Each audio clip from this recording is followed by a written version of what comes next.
The Morrises are experts in non-lethal weapons technology. They are consultants to the Defense Department, CIA, NSA, and world-renowned think tanks. The technology necessary to project three-dimensional images to a point in space requires no new breakthroughs in science. We have the technology now. Overall, the non-lethal weapons development program is aimed at giving our military options between talking and shooting. Specific system development we really can't talk about. But the Morrises did talk in general about secret military experiments with lifelike 3D projections in the sky called holograms. Holograms on a battlefield would be to divert the attention of the enemy, to deliver propaganda or something very frightening to make the enemy run away if you think that he will believe that what you are sending is really an angel, a devil, a UFO.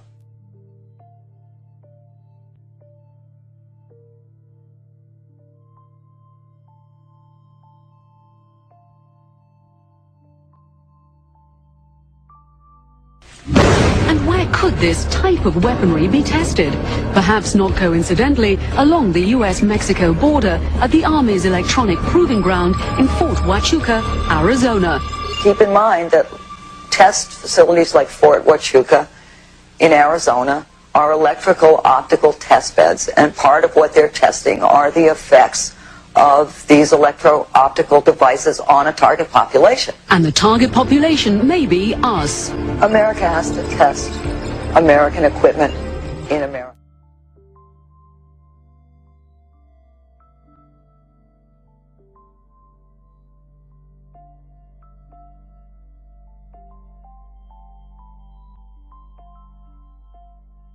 The ultimate weapon in the info war would be so secret, so invisible, so undetectable, you would never know your mind was under attack.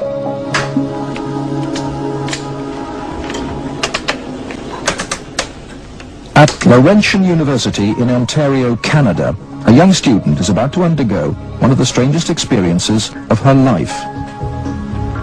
They're hooking Denise's brain up to an electroencephalograph, or EEG machine.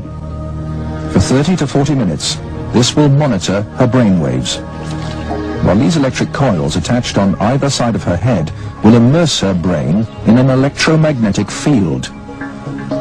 Her brain actually completes the circuit between the two coils. The field pulsing through her brain is less powerful than one given off by a digital clock radio, but acutely controlled and focused at specific parts of the brain, it will open Denise's mind to outside suggestion by this man. We're going to do a switch to see if it's right or left hemisphere. Use your frontal temporal. Dr. Michael Persinger is a professor of psychology and neuroscience. He is designing ways to put the power of mind control to good use. Dr. Persinger's research focuses on brain trauma, and he uses carefully controlled doses of electromagnetic radiation to induce relaxation and alleviate pain. So what Sandra did was to initiate a opiate releasing pattern. That's a burst firing field that is stimulated once every 4 seconds. And that produces relaxation and a very pleasant sensation. Similarly, using the appropriate field, we can induce fear and apprehension, but clearly that would be unethical in that setting. Dr. Persinger's tests suggest that carefully programmed electromagnetic frequencies can tap into individual brains and influence people's emotions. The cognitive processes of the human brain are really quite simple. And if you understand how they work, you can make entire populations think and decide the manner in which you wish. Many experts are skeptical of such an Orwellian scenario, but Persinger thinks the implications are chillingly real. Suppose you generate a field that produces fear, fundamental fear, in large numbers of people. And then, over the television, more traditional way, as you say, the reason we're having this fear is because of this particular group. And now you start to move the population believing in a direction that you wish. To influence 250 million people, the equivalent of the entire population of the United States, may not be that difficult. According to Dr. Persinger, we already have the technology, satellites and television and radio transmitters. Mind control may already be happening. We know the mysterious PSYOPS plane can beam persuasive sounds and pictures into people's television sets. Will it someday beam disturbing frequencies directly into the mind? Mind control will be the ultimate non-lethal weapon.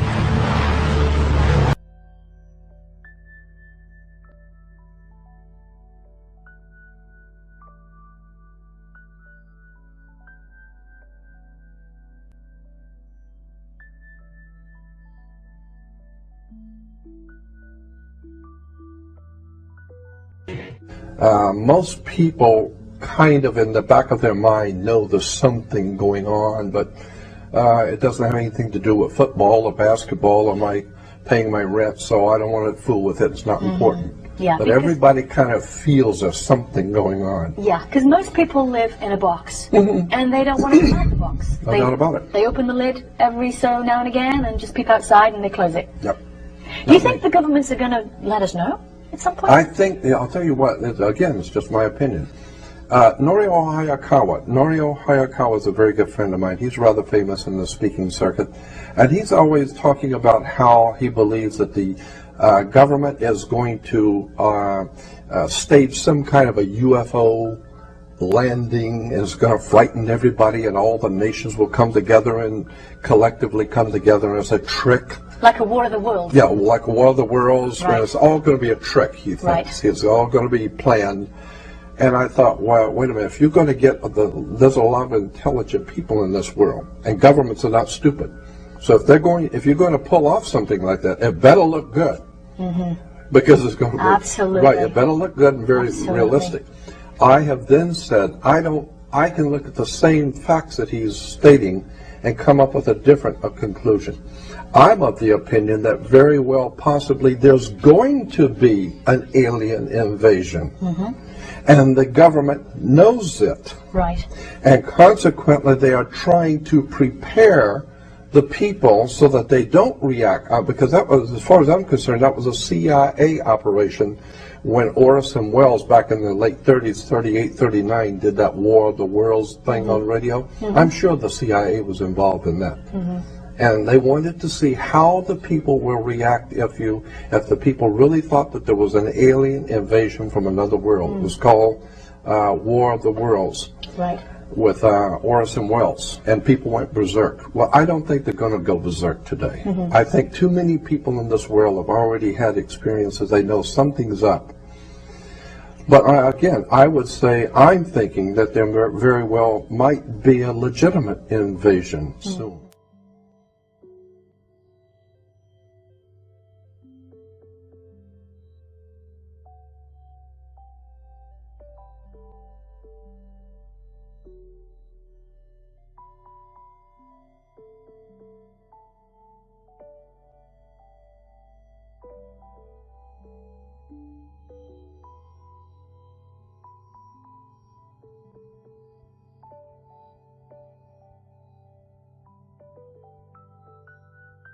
Project Blue Beam is a top-secret operation of the National Aeronautics and Space Administration, also known as NASA, of the United States of America. The goal of Project Blue Beam is to implement a New Age religion, with the Antichrist at its head, and to create a new world order, via a technologically simulated second coming of a new Messiah.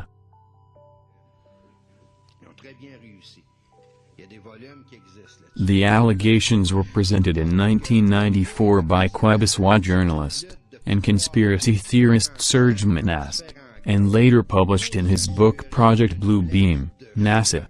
In the 1970s and 1980s, Monast was a journalist, poet, and essayist.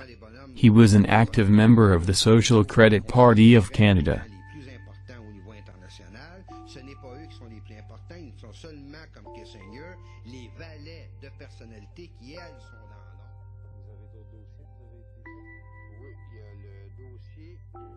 In the early 1990s, he started writing on the theme of a new world order, and conspiracies hatched by secret societies, being particularly inspired by the works of William Guy Carr.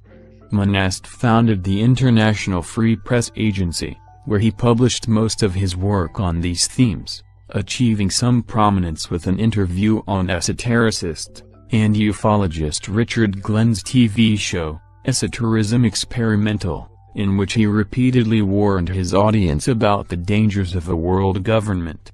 He was interviewed by Glenn a number of times up to 1996.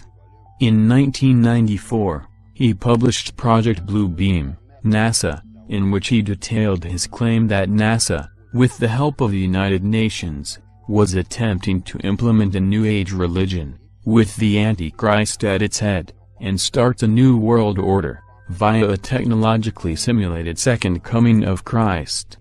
He also gave talks on this topic.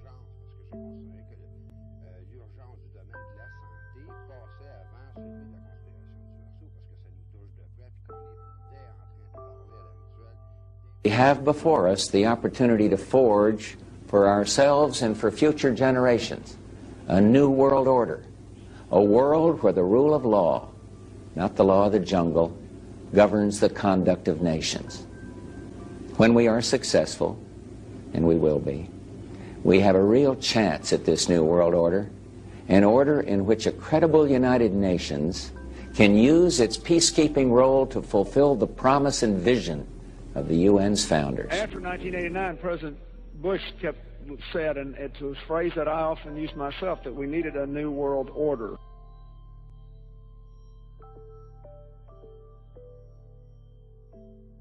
During the conflict with Saddam Hussein, which he handled so superbly in a short-term sense, we kept talking about a new world order. And then President Bush, at the end of that war, promised he would give 4 graduation addresses, 4 commencement addresses, describing that new world order and what America's role was going to be in it. It turned out he gave one of those addresses and canceled the other 3 and talked about something else. That's what, because they weren't ready yet. That in fact we're all going to have to give up a little bit of our sovereignty in order to make the world work. And this present window of opportunity, during which a truly peaceful and interdependent world order might be built, will not be here for too long. Already there are powerful forces at work that threaten to destroy all of our hopes and efforts to erect an enduring structure of global cooperation. Are you optimistic a global system can happen from what we've heard so far? It could happen, and in fact it's in the works. By 1995 and 1996, Monast said he was being hunted by the police and authorities for involvement in networks of prohibited information.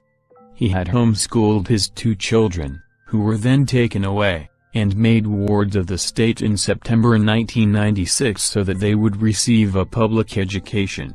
Serge Monast died of a heart attack in his home in December 1996, at the age of 51, the day after being arrested, and spending a night in jail.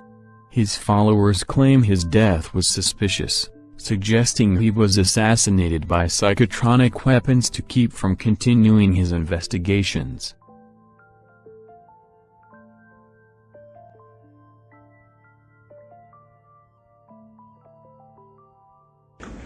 Ladies and gentlemen, the very word secrecy is repugnant in a free and open society, and we are, as a people, inherently and historically opposed to secret societies, to secret oaths, and to secret proceedings. We decided long ago that the dangers of excessive and unwarranted concealment of pertinent facts far outweighed the dangers which are cited to justify it. Even today, there is little value in opposing the threat of a closed society by imitating its arbitrary restrictions. Even today, there is little value in ensuring the survival of our nation if our traditions do not survive with it. And there is very grave danger that an announced need for increased security will be seized upon by those anxious to expand its meaning to the very limits of official censorship and concealment. That I do not intend to permit to the extent that it's in my control. And no official of my administration, whether his rank is high or low, civilian or military, should interpret my words here tonight as an excuse to censor the news, to stifle dissent, to cover up our mistakes, or to withhold from the press and the public the facts they deserve to know. For we are opposed around the world by a monolithic and ruthless conspiracy that relies primarily on covert means for expanding its sphere of influence, on infiltration instead of invasion, on subversion instead of elections, on intimidation instead of free choice, on guerrillas by night instead of armies by day. It is a system which has conscripted vast human and material resources into the building of a tightly knit, highly efficient machine that combines military, diplomatic, intelligence, economic, scientific, and political operations. Its preparations are concealed, not published. Its mistakes are buried, not headlined. Its dissenters are silenced, not praised. No expenditure is questioned, no rumor is printed, no secret is revealed. No president should fear public scrutiny of his program, for from that scrutiny comes understanding, and from that understanding comes support or opposition, and both are necessary. I am not asking your newspapers to support an administration, but I am asking your help in the tremendous task of informing and alerting the American people. For I have complete confidence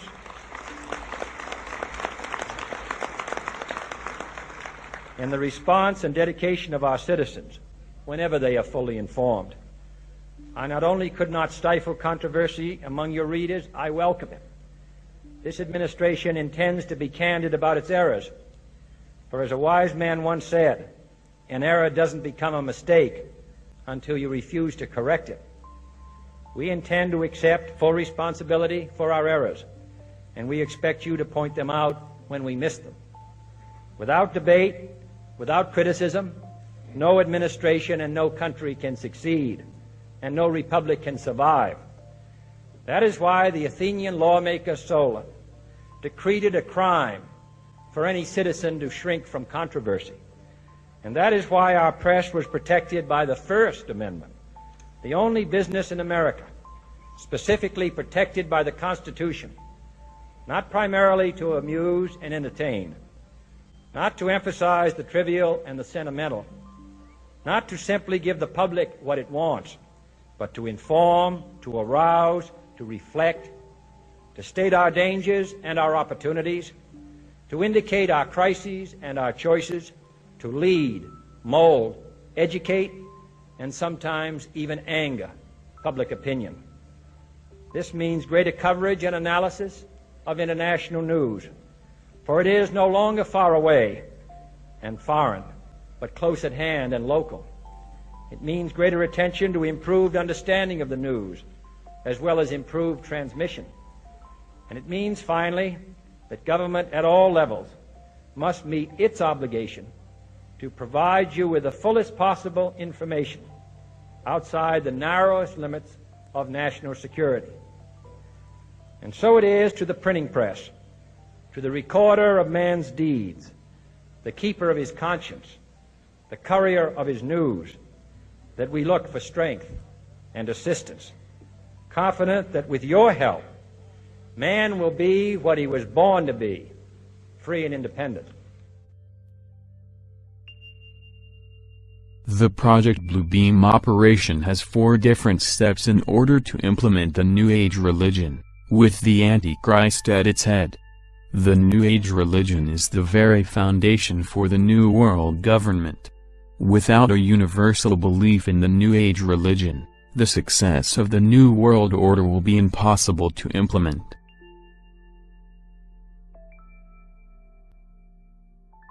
We all worship the same God, Christian and Muslim? I think we do. Does... We have different routes of getting to the Almighty. Do Christians and non-Christians, do Muslims go to heaven, in your mind? Yes, they do. We have different routes of getting there. I think everybody that loves Christ or knows Christ, whether they're conscious of it or not, they're members of the body of Christ. And that's what God is doing today. He's calling people out of the world for his name, whether they come from the Muslim world or the Buddhist world or the Christian world or the non-believing world. They are members of the body of Christ because they've been called by God. They may not even know the name of Jesus, but they know in their heart that they need something that they don't have, and they turn to the only light that they have. And I think that they are saved and that they're going to be with us in heaven. Until I die, I'll proclaim nothing but love for all my brothers and sisters in Christ, my Catholic brothers and sisters, Protestant brothers and sisters, Christian Reformers, Lutherans, I don't care what label you are. And you know, Jack, there are so many other Protestant ministers who are doing the same thing as you. Yes. You're comfortable with the Vatican? Oh, I'm very comfortable with the Vatican. I've been to see the Pope several times. They believe in Christ. They believe in the death of Christ on the cross and his resurrection. I feel that I belong to all the churches. I'm equally at home in an Anglican or a Baptist church or a Brethren Assembly or a Roman Catholic church. You know what, we don't all have the same views, and I realize Mormonism is not traditional Christianity, but I'm probably a little broader and more open in the fact that when somebody loves Jesus and believes they're the Son of God, that's good for me. Robert McGinnis with the Family Research Council says it appears the hidden agenda is to unite people under one religious organization so they will peacefully accept UN goals such as population control, abortion rights, and one world government. The Blue Beam Project will pretend to be the universal fulfillment of the prophecies of old, as major an event as that which took place 2,000 years ago. This one God will in fact function as the Antichrist, who will explain that the various scriptures have been misunderstood, that the religious of old are responsible for turning brother against brother, nation against nation, that the religions of the world must be abolished to make way for the Golden Age, New Age, of the one world religion, representing the one God they see before them. Naturally, this superbly staged, full-scale production will result in social and religious disorder on a massive scale.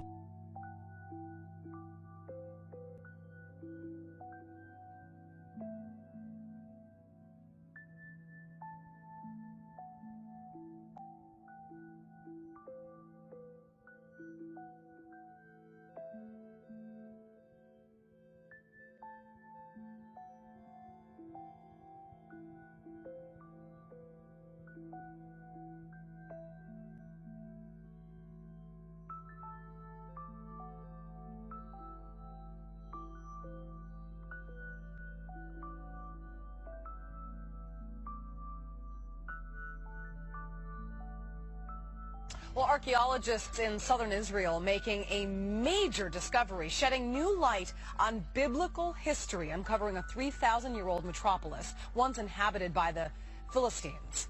Well, the Hebrew Bible's ultimate bad guy is one of the city's most famous residents, Goliath, you know, the warrior defeated by a young King David. Joining me now on the phone, the archaeologist in charge of the dig, Aaron Mayer, joins me now. What an exciting find for you, and I understand that you led this dig, one of the many archaeologists that have apparently excavated some pretty compelling evidence. What did you find this week in the city of Gath? Well, first of all, good evening, Julie, or in Israel it's good evening, over there it's good afternoon. We've been excavating at this site for more than 15 years, and we just started our 15th season, and we have about 100 and something people from all over the world, and we found a lot of evidence of a very thriving and interesting culture. And when you read the biblical text and you sort of get the picture of the Philistines being the ultimate enemy of the Israelites, you sort of get an impression that they're just a barbarian culture, and in fact, they're very much of a sophisticated culture, and I would say even that at certain times they're even more sophisticated than the Israelites. It's interesting, you know, on the Happening Now homepage, we posted a quiz question. Who were the Bible's bad guys, as we're calling them today? The Greeks, the Philistines, the Koreans, the Huns, the Jordanians. As we now know, the answer is the Philistines. And you were talking about shedding some light on the culture of the Philistines, who are the, of course, arch enemies of the Israelites. What is it about what you found that proves or disproves that theory? Well, I think, first of all, we know a lot about the Philistines from the biblical text, but that, of course, is a text that's, you know, has its own agendas. You know, it's a religious, ideological text written by the Israelites, so they clearly would view their enemies in a very specific, subjective manner. So what we can provide here is to have a view of daily life of the Philistines and sort of understand what's behind the descriptions of the Philistines in the biblical text. So, for example, the biblical text alludes to the fact that they come from somewhere outside the region, and we can show very clearly that the Philistines in fact arrived from somewhere near ancient Greece. We hear of Philistines with names that are non-Semitic, such as Goliath, such as Achish, and others. We can show this based on the archaeological evidence. And we can even show very simple things of daily life, substantial differences between the Philistines and the Israelites, which probably in ancient times really define these two cultures. Just like today, we very often define the differences between ethnic groups based on how what they wear, what they eat. So, for example, the Philistines ate pig and dog meat. The Israelites wouldn't touch that. So this is probably things that were very substantial. And when you look at stories of, like, Samson fighting against the Philistines, but he didn't only fight against them, he also married a couple of them. So there's a very intricate relationship between the Philistines and the Israelites. And it still is. Aaron Mayer, thank you very, very much. We appreciate you coming on. We're going to take a... The first step of Project Blue Beam concerns the breakdown of all archaeological knowledge. This will apparently be accomplished by faking earthquakes at precise locations around the planet. At these new locations, supposedly new discoveries will finally explain to all people the error of all fundamental religious doctrines, specifically the Christian and Muslim doctrines. The falsification of this information will be used to make all nations believe that their religious doctrines have been misunderstood for centuries, and misinterpreted. These new rediscovers will be used to discredit all fundamental religious doctrines. This is the first preparation for the plan for humanity, because what they want to do is destroy the beliefs of all Christians and Muslims on the planet. To do that, they need some false proof from the far past that will prove to all nations that their religions have all been misinterpreted and misunderstood. All right, it is great to have you along for breakfast this morning. Our next guest, Lloyd Pye, is the caretaker of what's referred to as the Star Child skull, an unusually shaped skull found in Mexico. Now, he's in the country in New Zealand this week raising money to research the skull's origins, which he believes could be alien. Lloyd Pye is with me. Good morning to you. Thank you. And welcome to New Zealand. Good to be here. We've got a couple of skulls here, and we only have a few minutes, and you've spent how many years on this project? 11th year. In the 11th year. Right. We only have a few minutes. These are model skulls. This is the skull of a slightly smaller than usual normal human being. Right. And this is an exact replica of the skull that was found in Mexico in, what, 1930? Right, exactly. All right. Well, the differences are that the bone in this one is half as thick as it should be. If you're welcome to pick them up and feel. The difference in weight is substantial. Exactly. Yeah, if you hold that one, you'll see. Yeah, that's very, very light. Right. And yet, it has been deemed to be twice as strong as average bone. Right. It's got some fibers woven through it, Paul, that is like no other bone in the world. There's no other bone we know of that has these fibers woven through, and those add strength to it. Another thing that does is the bone itself is more like tooth enamel than bone. It's much harder than average bone due to its chemistry. So that's one of just many things that are very, very unusual about this skull. As we were saying, it's weighs half as much, the bone is half as thick, it's two or three times as hard. If you look around here at the rear, one of the most important differences is this area right here is, as you can see and feel, is a dent. We all have a knot at the rear of our heads. Yes. Everybody has that. And that's human, monkey, chimp. Every animal that's got a head attached to a neck has this. This does not. This is missing that. Right. There are also some interesting nasal formations there too, aren't there? Well, it has no sinuses, for example. It's got very, very shallow eye sockets. So if it had eyes like human eyes, it would be very dangerous because it would be bulging off the face. Now, the one thing that, I mean, there are certain things we know as an absolute fact. We know as an absolute fact that this is bone. We know as an absolute fact that it is a skull. Exactly. So those things we know. Now people, lay people are going to look at that and they're going to say, is it not just a deformity? We've had experts of various kinds look at it in great detail, and they can't come up with a deformity that would cause all these things to change about it. It's chemistry, put fibers in the bone, give it such an increased brain capacity, take away its sinuses. When you add up all the things that are different about it, there's no deformity known that makes it that way. Plus, we have the fact of a DNA test that was run already that's established that its mother was human and its father was not. We don't know what his father was. From preliminary DNA tests, because obviously you want to raise some more money to do much more in-depth DNA tests, because you would like from that to construct an entire skeleton, effectively. But from the preliminary tests, you've determined that it is of or involves human form, human origin. What we think, looking at the DNA test from 203, we're fairly convinced that it's a human-alien hybrid of some kind. What we need to establish by getting the test to recover the entire genome, we will be able to lay its full genome down against a human, against a chimp, against a gorilla, and soon against a Neanderthal, and we will know where it lays on that line. All right. It's fascinating, and I mean, you'd have to be a fool to sit here and not be fascinated by it, and obviously it's compelled you for many, many years. You are an ex-US intelligence special agent. Right. But when you say its mother was human, its father was an alien, a huge number of people will think you are a kook. Right.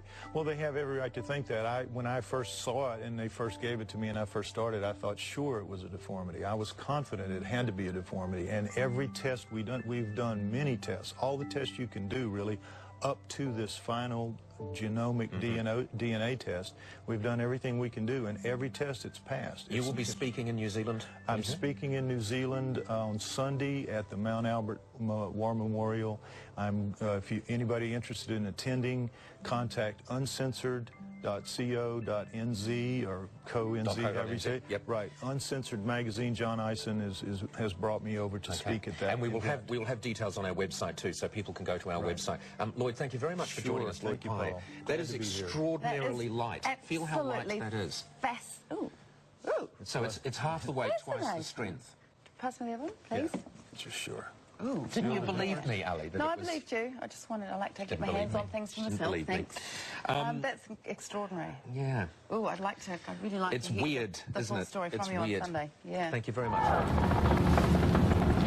Crusoe! Crusoe!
史上初、ネッシー東京湾に現れるビッグイベントの瞬間でした。Thank you very much, Alex 君。Thank you. Thank you. さあ。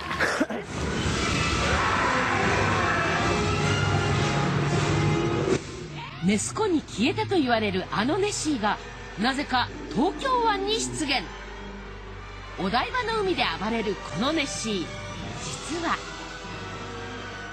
こちらウォータースクリーンというもので、特殊機器によって水を扇状に吹き上げスクリーンを作り出し、立体的な動画を映し出す新技術なんです。ネッシーと少年の友情を描いた映画のイベントが行われ、水のスクリーンに現れたネッシーは全長15メートルとなかなかの迫力でした。The second step of Project Bluebeam involves a gigantic space show with three-dimensional optical holograms, sounds, and laser projections of multiple holographic images to different parts of the world, each receiving a different image according to the predominating regional national religious faith. This new God will be speaking in all languages. At the end of this light show, the gods will all merge into one God, the Antichrist. These holographic images will be projected from space-based laser-generating satellites, beaming simultaneous images to the four corners of the planet. We see tests of these holographic images every once in a while.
États-Unis, il y a plus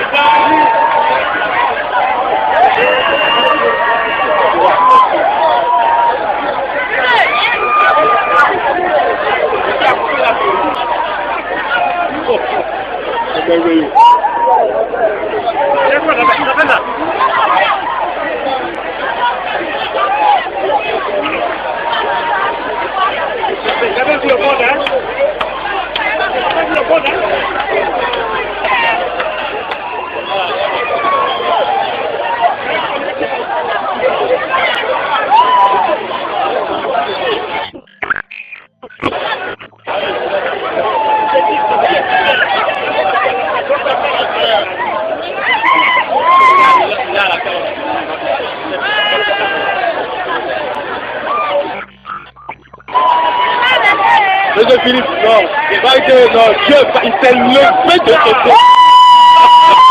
Je me tiens à la scène, Hallelujah! Amen! That's wonderful! The result of these deliberately staged events will be to show the world the new Christ, the new Messiah, Maitreya, for the immediate implementation of the new world religion. The voice of the new Messiah will be accomplished with the aid of a Soviet supercomputer, fed with the minute physio-psychological particulars based on their studies of the anatomy and electromechanical composition of the human body, and the studies of the electrical, chemical, and biological properties of the human brain. In the 1960s, Professor Jose Delgado took a normally hostile bull and implanted electrodes into its brain, electrodes that could be activated by a radio transmitter. His objective was to see if stimulation of the bull's midbrain could short-circuit the rage signals, stopping the bull before it reached the matador. After the bull had recovered from the implantation and in mid-charge, the button was pressed. The bull's aggression ceased instantly. A clearer experiment was performed with cats. In this classic example, the hypothalamus, the rhythm maker, was implanted with electrodes. Could it be responsible not just for rhythms, but also for rage? The switch is turned.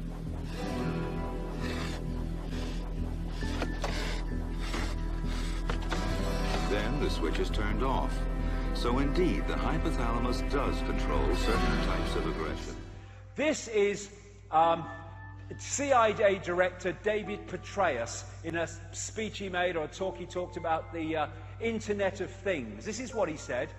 Items of interest will be located, identified, monitored, and remotely controlled through technologies such as radio frequency identification, microchips, sensor networks, tiny embedded servers, and energy harvesters, all connected to the next generation of internet using abundant, low-cost and high-power computing that would transform the art of spying and allow people to be monitored and automatically without planting bugs or direct infiltration. He said that this involved new technologies which added processors and web connections to previously home appliances like fridges, ovens, lighting systems. Remember that for a second. This is known as the Internet of Things. Petraeus has confirmed that people would be watched through televisions. These are Orwell's screens. So the idea of the smart meters is to create this energetic environment, this information environment, which is delivering information about you to the authorities and delivering information from the authorities at the subconscious level to speak to you. The smart grid is watching you. And the idea then is to connect these grids in different countries into a global grid. They talk about it in their documents. These computers were fed, as well, with the languages of all human cultures, and their meanings. The dialects of all cultures have been fed into the computers from satellite transmissions. The Soviets began to feed the computers with objective programs like the ones of the new Messiah. It also seems that the Soviets, the New World Order people, have resorted to suicidal methods with the human society by allocating electronic wavelengths for every person, and every society, and culture to induce suicidal thoughts if the person doesn't comply with the dictates of the New World Order. Deadly and dedicated. In this note from White's diaries, it says, "Call Lovell regarding TD." TD was a rather transparent cover for Truth Drug. George White worked with the Truth Drug Committee here at St. Elizabeth's Hospital in the nation's capital. They experimented with mescaline, scopolamine, and marijuana on unwitting victims. The committee soon learned there was no easy panacea, no truth drug at this stage. But White and later colleagues would not stop trying. The goal remained the same. As this 1952 CIA memo says, the aim is controlling an individual to the point where he will do our bidding against his will, and even against such fundamental laws of nature as self-preservation. But it was a discovery here in Basel, Switzerland, at Sandoz Laboratories by Dr. Albert Hofmann that led the intelligence agencies of America to believe that they had found the panacea.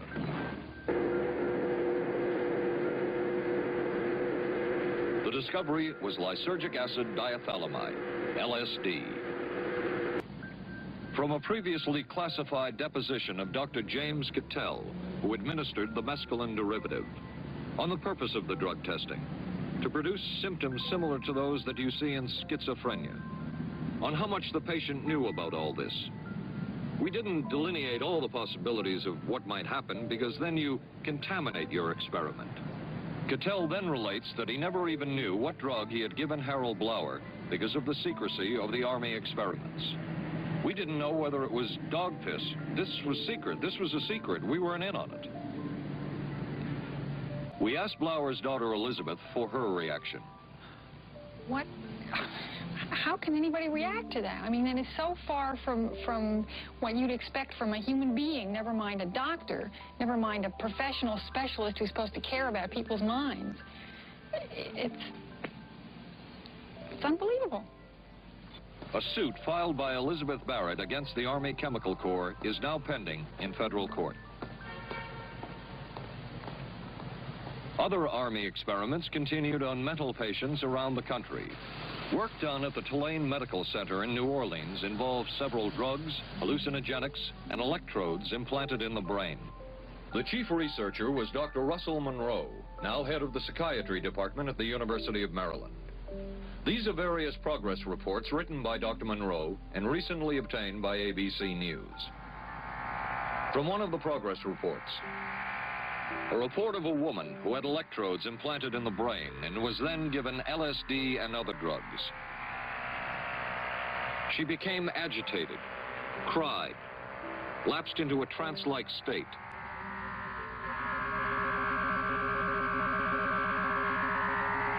Felt as if she were about to have a convulsion, experienced waves of darkness and light, had bizarre sensations in her neck and legs, said somebody was trying to manipulate her body.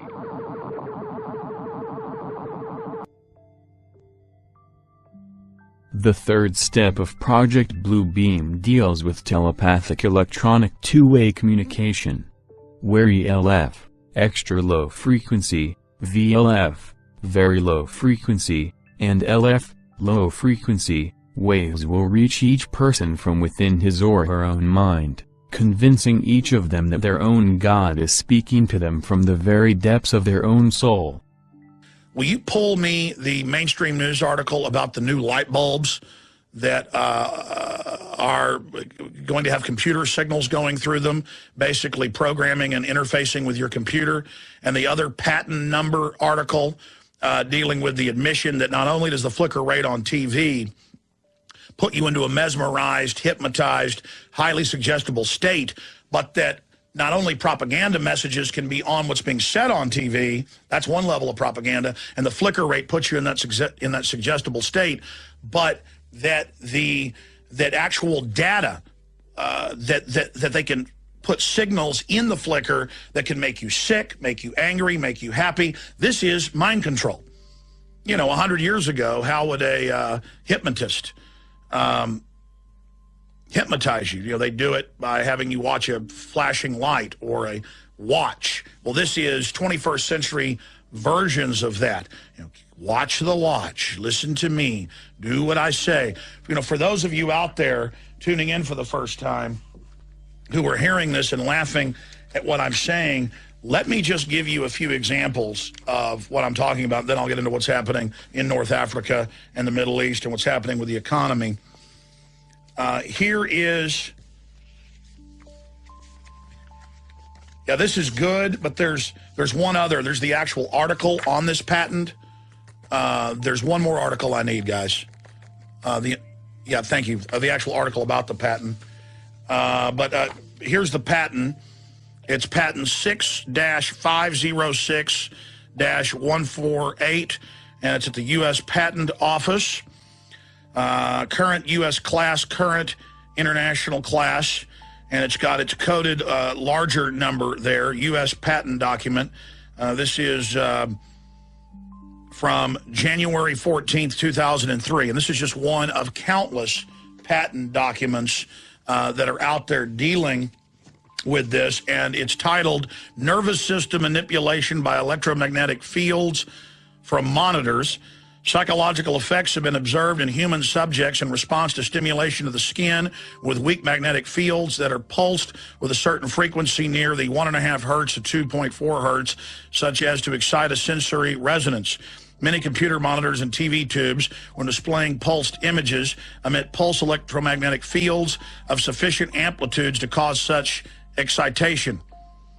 It is therefore possible to manipulate the nervous system of a subject by pulsing images displayed on a nearby computer monitor or TV set. For the latter, the image pulsing may be embedded in the program material. Did you hear that on the actual video that they're feeding into it?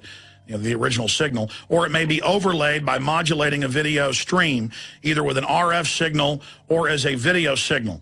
The image displayed on the computer monitor may be pulsed effectively by a simple computer program. For certain monitors, pulsed electromagnetic fields capable of exciting sensory resonances in nearby subjects may be generated even as the display images are pulsed with a subliminal intensity. That means you don't know about it or notice it. And here's an article about it. Patent nervous system manipulation from TV monitors. Now, we've had Dr. Nick Begich, whose brother is also a U.S. Senator, his father, a former congressman who was murdered. But side issue, Dr. Nick Begich has always tried to explain to me, Alex, yes, they admit they want to put lithium in the water to calm us, and now that's mainstream news. Even Fox News reports how great it's going to be to have lithium in our water, and how Japan's moving to do it, and how sodium fluoride also brain damages you and calms you and makes you servile and lowers your IQ. But he said that's child's play compared to the thousands of patents, most of them U.S. government, dealing with electromagnetics through cell towers, through TV towers, through cell phones, where they can modulate and make you throw up, make you become giddy, make you have an aphrodisiac, make you die, make you have a heart attack. And I remember close to 10 years ago, the Baltimore Sun, somebody ought to research it and pull it up, I forget the exact headline, but it was DARPA looking at ways to calm the public during riots. They're not just looking at sound cannons or microwave guns. Now those are rolled out at the Tea Party, as you've seen. I was kooky to cover it 10 years ago. Now it's mainstream news, and it's being used against us. But they said they're also getting ready to deploy towers that put off a magnetic resonance that will calm people during emergencies. Such rays from satellites are fed from the memories of computers that have stored massive data about every human on Earth, and their languages. The rays will then interlace with their natural thinking to form what we call diffuse artificial thought. That kind of technology goes into the 1970s, 1980s, and 1990s research where the human brain has been compared to a computer. Information is fed in, processed, integrated, and then a response is formulated and acted upon. The fourth and final step of Operation Blue Beam involves making humanity think an alien invasion is about to occur at every major city in the world. Wow. Lots going on this planet, wow. as you know. Wow, a guy that talks to 16 million people a day. I'm lucky if I talk to 2 million. George Noory, the icon, second biggest radio show in the world, calling in. George, so much is happening. I'm glad you called because all these military personnel said UFOs were going to show up yesterday and today. I made fun of it, and here's ABC News. FAA unable to identify object flying over New York City. Now look at it. It looks like something out of Star Wars or The Fifth Element. You're the expert on this. What in the world is going on? It is bizarre. That's going to be our first hour tonight, Alex, on Coast to Coast. Nobody knows what's going on. Police say it could have been a balloon. Now, balloons don't stay stationary up there unless they're tethered. There was no tether. Balloons don't have big lights on the front of them like out of Blade Runner. Exactly. And what about the reports of China shutting down airports. Something bizarre is going on here. Now, you know, I'm going to be one of the first to say, look, some of this could be governmental. There's no doubt about that. But I've always believed that this planet's been visited by ETs, and we might have even been seeded by them. But something's going on. If all this is real, and they're coming back now, it's strange. But you got to remember, there's always been a talk about Project Bluebeam, and that is a false flag, a UFO invasion to get us all riled up so the New World Order can do what they want to do. You're aware of it, I'm aware of it, and I think we need to constantly watch that possibility. People can find out all of this at davidicke.com, but the final issues I want to cover with you, you were just on, wasn't it just last week, David? Yeah, last week, mate. And we were talking about Project Bluebeam, a staged fake alien invasion. And folks, if you don't believe us, just search the term Project Bluebeam. Part of it's been declassified. It goes back to the 60s and 70s. And in the 90s, they declassified stuff. I even saw in Popular Mechanics about 3,000-foot holograms the Pentagon can project of the Easter Bunny, Jesus, Buddha, whatever they want. You know, David Icke, I mean, you know, they can project Superman up there. They can project Alex Jones. They can project, you know, George Bush, Kim Jong-il. They could do anything they wanted, and they admitted to unify the Earth against an outside alien threat. That's how they want to get their world government. Right. Well, to then see these, quote, military people come out and say, the aliens will arrive over major cities, including New York, on the 13th.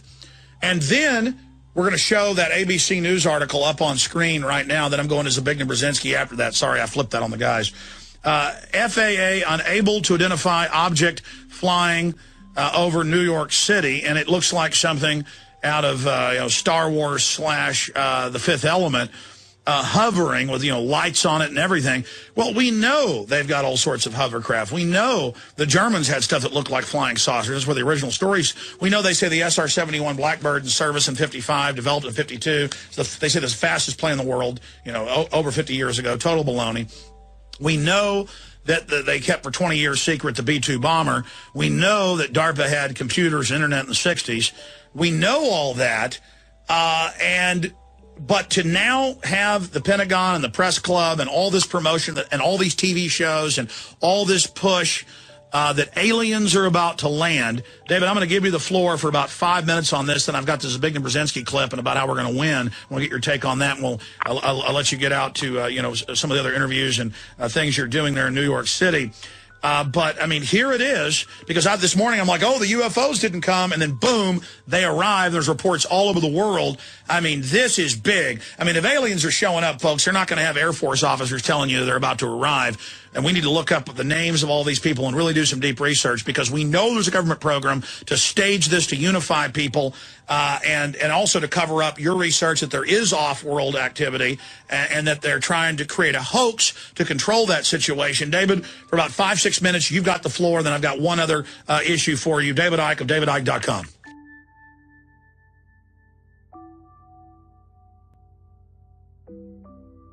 Slowly over time, the New World Order has been trying to convince the masses through conditioning that aliens are real, and are visiting our planet.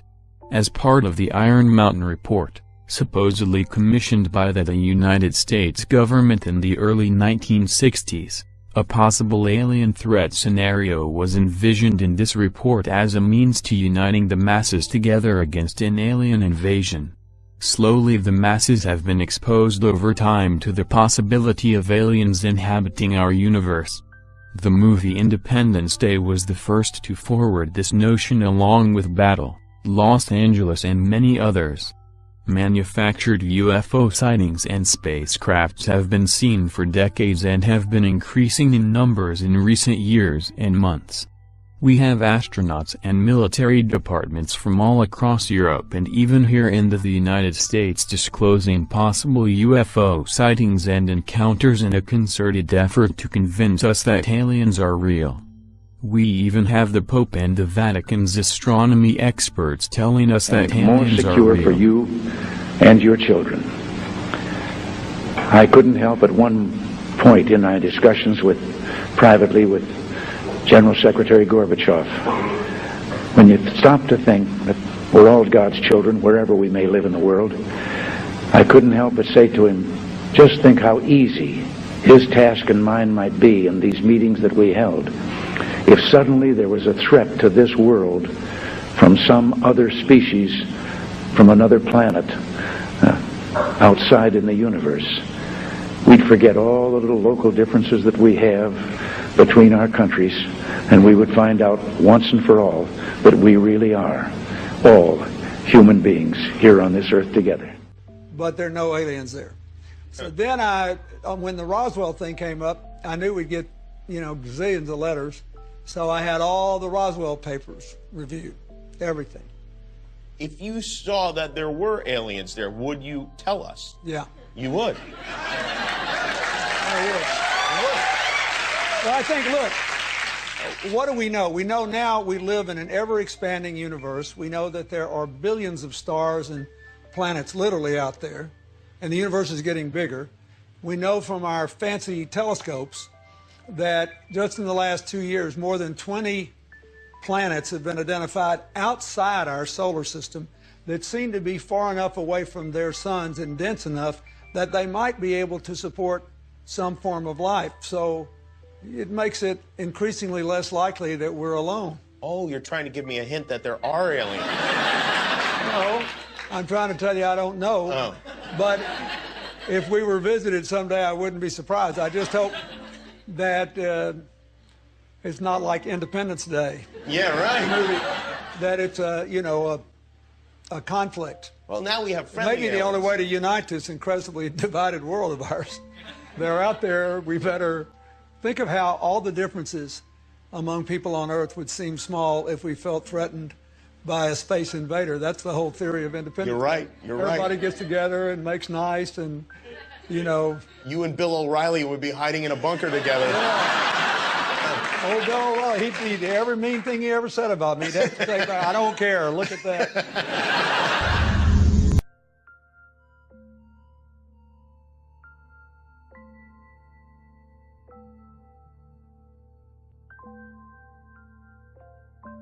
American presidents, key politicians and connected insiders have publicly wondered about mankind's fate if the planet was attacked by alien forces without provocation. Would such an attack, such as the one depicted in the science fiction classic movie, Independence Day, result in a one-world government? In this final phase of the plan, it will be made clear to the people that an alien invasion is imminent and the consolidation of government, religion, military and economic institutions will be needed for mankind to survive. This false attack is a way to push each major nation into using its nuclear capability to strike back. In this manner, it would put each of these nations in a state of full disarmament before the United Nations takes over. The U.S. presidential motorcade arrives at the United Nations, passing the ever-present groups of demonstrators assembled on the other side of the road. A sense of anticipation in the General Assembly chamber, and a warm reception for Barack Obama as he walks to the podium, his wife seated among the heads of state and dignitaries. The time has come for the world to move in a new direction. We must embrace a new era of engagement based on mutual interest and mutual respect, and our work must begin now. And the president outlined his vision of a new world order in which the U.S. would participate fully, one rooted on 4 basic principles: non-proliferation and disarmament, the promotion of peace and security, the preservation of our planet, and a global economy that advances opportunity for all people. The UN Secretary General had opened proceedings, sticking to his allotted time, calling for international unity. If ever there were a time to act in a spirit of renewed multilateralism, a moment to create a United Nations of genuine collective action, it is now. Now is our time. A time to put the united back into the United Nations. United in purpose, united in action. And a reminder that this UN building is due to be closed for renovation at the end of these proceedings. our common ambition is to make this outward renovation the symbol of inward renewal. A renewal, importantly, in which the United States says it is willing to both lead and be part of. Mike Hanna, Al Jazeera, at the United Nations in New York. Paradoxically, this moment of crisis is also one of great opportunity. And you know, I've been here quite often. You mean to this table? At this table. And excessive optimism is not my distinguishing trait. No, it's not. But so there is excessive optimism now?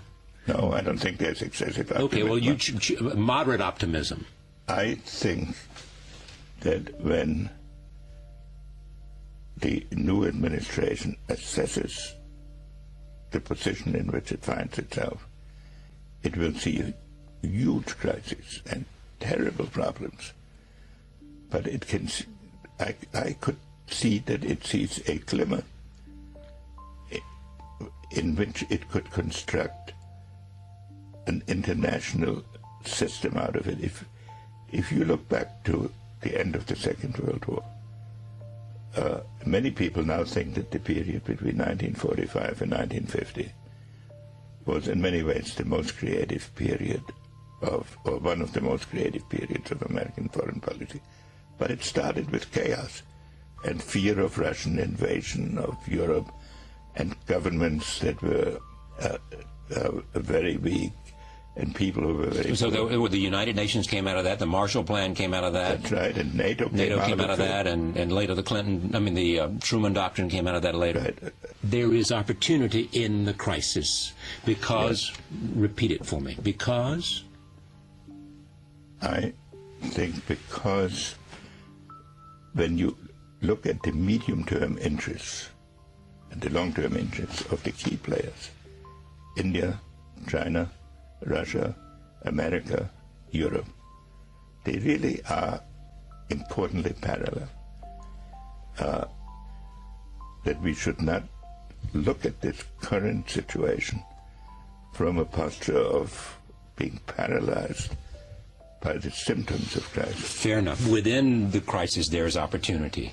But when you talk about a new structure, I'm not sure you've used the term new world order. I mean, what is it? Is it simply a world order that's defined by new interest and new mutuality of interest? Well, that's certainly how you have to start. And I know the view that you start by converting the whole world to our political philosophy.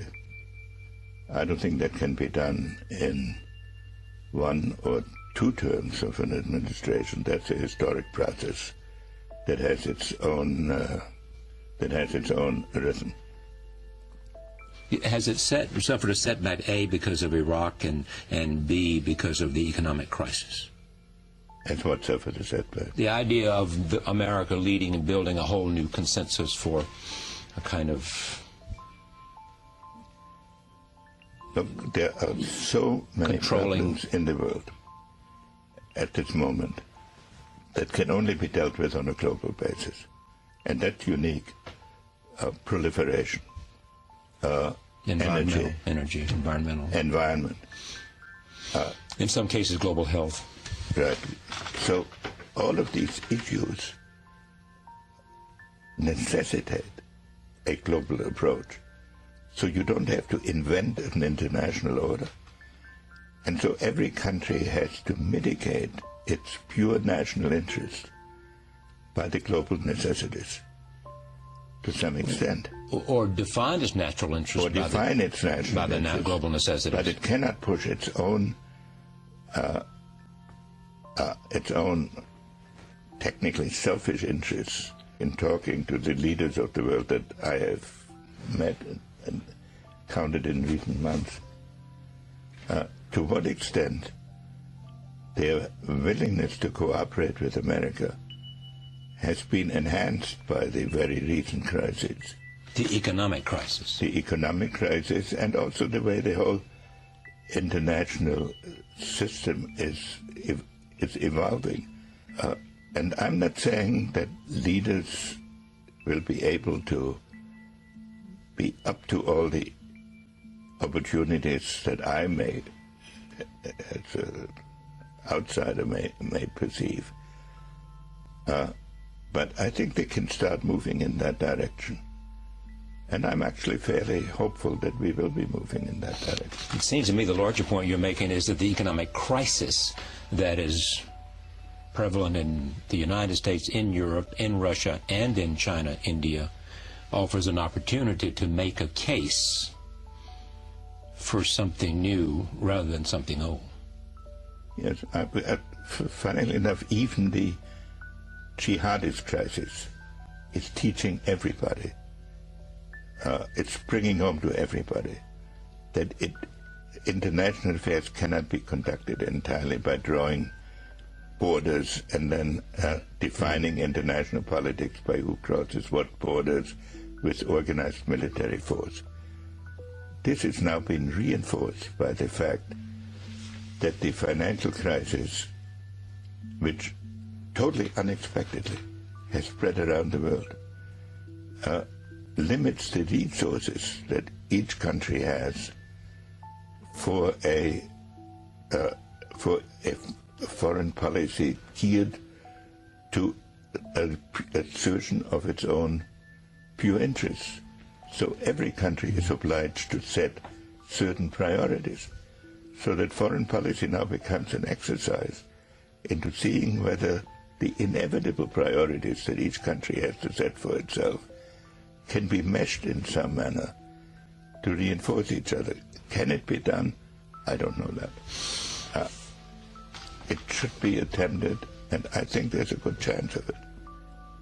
What would you call this age, this opportunity, this moment? It's a good question. I haven't condensed it into